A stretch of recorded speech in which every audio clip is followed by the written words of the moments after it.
जय श्री राम। यहाँ पवन सुत हृदय विचारा, राम काजु सुग्रीव विसारा। निकट जाई चरणनि सिरुनावा, चारिउ विदित ही कई समुझावा। अब किष्किंधा नगरी का वर्णन हनुमान जी से सुनिए। यहाँ किष्किंधा नगरी में पवन कुमार हनुमान जी ने विचार किया कि सुग्रीव ने श्री राम जी के कार्य को भुला दिया। उन्होंने सुग्रीव के पास जाकर चरणों में सिर नवाया, साम दान दंड और भेद चारों प्रकार की नीति कहकर उसे समझाया। सुन सुग्रीव परम भय माना, विषय मोर हरिलीन है ज्ञाना। अब मारुत सुत दूत समूहा, पठमऊ जाता बानर जूहा। हनुमान जी के वचन सुनकर सुग्रीव ने बहुत ही भय माना और कहा, विषयों ने मेरे ज्ञान को हर लिया। अब हे पवनसुत, जहाँ तहाँ वानरों के यूथ रहते हैं, समूह रहते हैं, वहाँ दूतों के समूहों को भेजो। कहु पाख महु आव न जोई, मोरे करता करबद होई। तब हनुमंत बुलाए दूता, सब कर करि सन्मान बहुता। और सुग्रीव ने कहा, हे हनुमान जी, कहला दो कि एक पखवाड़े में अर्थात 15 दिनों में जो ना आ जाएगा उसका मेरे हाथों वध होगा। तब हनुमान जी ने दूतों को बुलाकर और सबका बहुत सम्मान करके कहा, भय अरु प्रीति नीति दिखराई, चले सकल चरण सिर नाई। यही अवसर लक्ष्मण पुर आए, क्रोध देख जा तहाँ कपि धाये। हनुमान जी ने सबको भय प्रीति और नीति दिखलाई। सब बंदर चरणों में सिर नवाकर चले।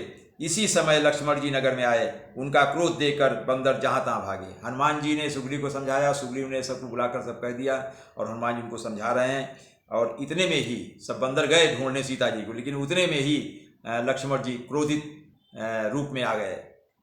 धनुष चढ़ाई कहा तब जारी करो पुरछार, व्याकुल नगर देख तब आयो बाली कुमार। उसके बाद लक्ष्मण जी ने धनुष चढ़ाकर कहा कि नगर को जलाकर अभी राख कर दूंगा। तब नगर भर को व्याकुल देखकर बाली पुत्र अंगद जी भी उनके पास आए।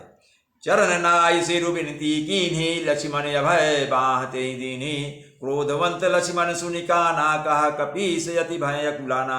अंगद ने उनके चरणों में सिर नवाकर विनती की। लक्ष्मण जी के चरणों में अपने सिर नवा दिया और क्षमा याचना की। तो लक्ष्मण जी ने उनको अभय बांध दी, भुजा उठाकर कहा, और डरो मत। सुग्रीव ने अपने कानों से लक्ष्मण को क्रोधयुक्त सुनकर भय से अत्यंत व्याकुल होकर कहा, सुन हनुमंत संगलय तारा, कर विनती समझाऊ कुमारा। तारा सहित जाय हनुमाना, चरण बंदी प्रभु सुजस बखाना। उसमें हनुमान जी सुग्रीव जी के पास थे। तो सुग्रीव जी कहते हैं, हे हनुमान जी सुनो, तुम तारा को अर्थात उसकी पत्नी को, तुम तारा को साथ ले जाकर विनती करके राजकुमार को समझाओ, लक्ष्मण को समझाओ। समझा बुझाकर उन्हें शांत करो, बहुत ही क्रोधित हैं। हनुमान जी ने तारा सहित जाकर लक्ष्मण के चरणों की वंदना की और प्रभु के सुंदर यश का बखान किया। कर विनती मंदिर ले आए, चरण पखारी पलंग बैठाए। तब कपीस चरण सिरनावा, गही भुज लक्ष्मण कंठ लगावा। विनती करके उन्हें महल में ले आए, लक्ष्मण को महल में ले आए और चरणों को धोकर उन्हें पलंग पर बैठाया। तब वानर राज सुग्रीव ने उनके चरणों में सिर नवाया और लक्ष्मण जी ने हाथ पकड़कर उनको गले से लगा लिया। क्रोध शांत हो गया। नाथ विषय समय मद कछु नाही, मुनि मन मोह करई छन माही। सुनत विनीत बचन सुख माना, लक्ष्मण तेई कहु बहु विधि समझावा।